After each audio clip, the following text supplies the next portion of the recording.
faire très attention ici en disant ça, hein, parce que j'ai probablement beaucoup de camarades anarchistes, militants de terrain qui auraient des choses géniales à dire, peut-être meilleures que les miennes là-dessus, donc je ne peux pas poser en donneur de leçons sur cette question-là.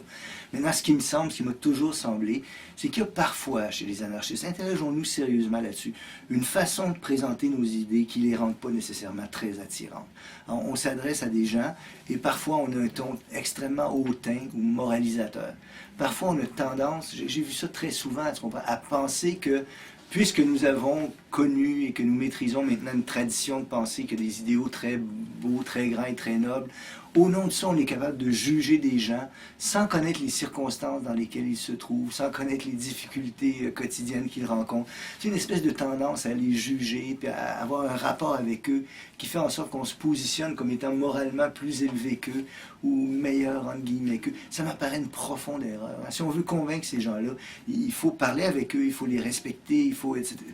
Et je pense que là-dessus, parfois, on commet des torts immenses, comprends? Il faut être accueillant, il faut discuter avec les gens, il faut reconnaître qu'eux-mêmes vivent dans des circonstances qui sont les institutions que nous connaissons, et comme nous avons aussi des torts immenses, on n'est pas parfait, on commet des erreurs morales tous, et d'être plus ouvert là-dessus, ça m'apparaît une chose vraiment importante à faire.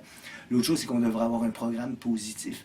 Les gens à qui on s'adresse, ceux à qui j'essaie de m'adresser, ces gens-là, ils sont souvent bien plus conscients, moi, du mal qu'il y a dans le monde en ce moment, des horreurs qu'induisent nos institutions. Moi, je fais partie de l'élite de cette société-là. Hein. Je suis un universitaire très bien payé, vivant des circonstances favorables.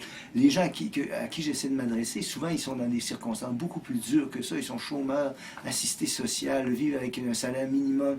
Alors, je pense ils sont mieux que moi au courant des horreurs du monde dans lequel nous nous trouvons. Et on devrait avoir quelque chose de positif à leur proposer.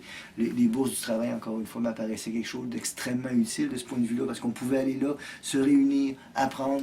Pelletier disait « donner à l'ouvrier la science de son malheur ». Ça m'apparaît une phrase tellement belle que j'ai citée 1 million de fois.